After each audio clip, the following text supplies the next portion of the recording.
আসলে কি মা জানো, মানুষগুলোই এমন, নিজের মেয়েকে রাখে রাজরানী করে আর পরের মেয়েকে রাখে চাকরানি করে। বৌমা, বৌমা। জি আম্মা, ডাকছেন? আমার হাত পা গুলো ব্যথা করতেছে, একটু টিপে দে তো।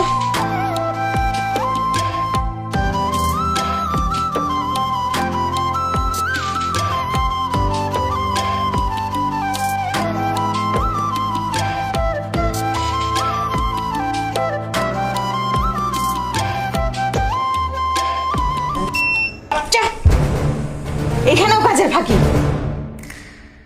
সারাক্ষণ ফাঁকিবাজি। বলছি পাগুলো ব্যথা করতেছে, একটু টিপে দিতে। যা খেয়ে থেকে সারাক্ষণ কাজের ফাঁকি। বাচ্চা কোনখানটা, শান্তি মতো একটু ঘুমাইতেও পারবো না।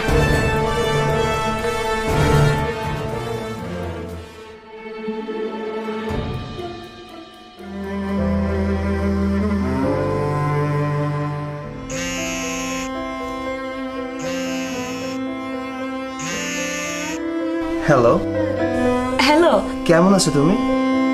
হ্যাঁ আমি ভালো আছি, তুমি কেমন আছো? ভালো আছি, কিন্তু তোমার কণ্ঠটা এমন লাগছে কেন? আরে তুমি এগুলো নিয়ে কোনো টেনশনই করো না, ওরা আমার খুব যত্ন করতেছে।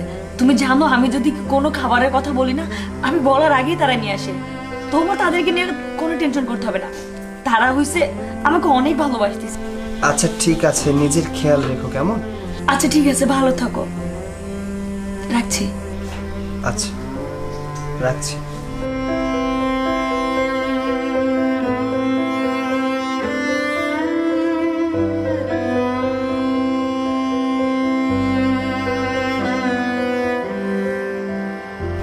আমার মনে হচ্ছে প্রিয়া ভালো নেই, কোনো একটা সমস্যায় আছে, আমার কাছ থেকে কিছু একটা লুকাচ্ছেও। আমি দেশে যাব।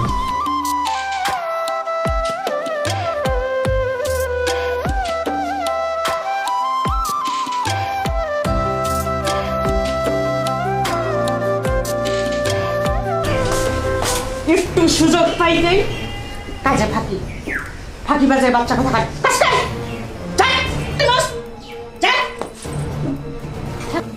কথা খা, মনোযোগ দিয়ে কাজ কর।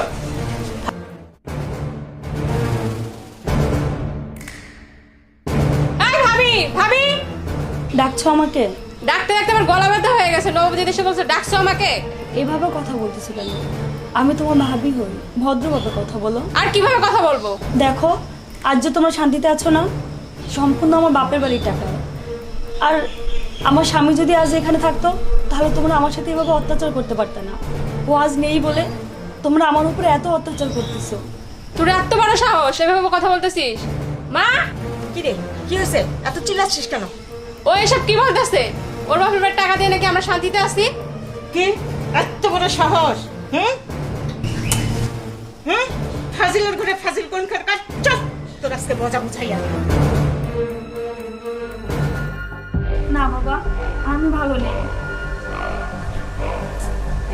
সবই তো জানো। আজ যদি ও এখানে থাকতো, তাহলে এমনটা হইতো না।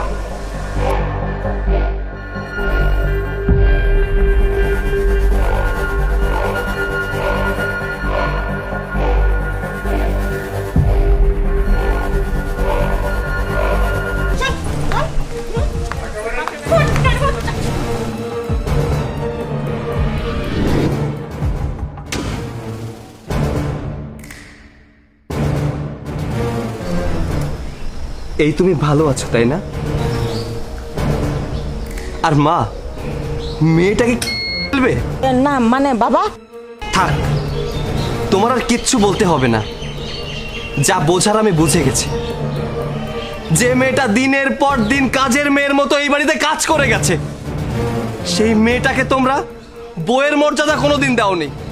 মেয়েটা কখনো তোমাদের নামে আমার কাছে কিচ্ছু বলেনি, কিন্তু ওর ফোন আলাপে আমি বুঝতে পারতাম যে ও ভালো নেই, তাই আমি না জানিয়ে দেশে চলে এসেছি। ও এতটা অশান্তিতে থাকার পরেও কখনো আমার কাছে বিচার দেয়নি যে তুমি আর সাথী ওকে এতটা করো। মা, তোমাকে না দেখলে বুঝতেই পারতাম না আসলে সৎমা কেমন হয়। তোমাকে কখনো আমার সৎ মা ভাবিনি, আমার নিজের মা ভেবেছি। আর সাথী, তোকে তো কখনো আমি আমার নিজের বোন ছাড়া ভাবিনি।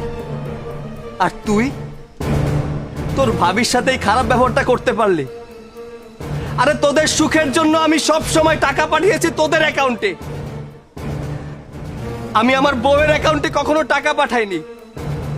আমি জানতাম যে আমার মা, আমার বোন আমার বউটাকে নিজের মেয়ের মতো করে ভালোবাসবে। কিন্তু আজ আজ দেখি তার উল্টোটা।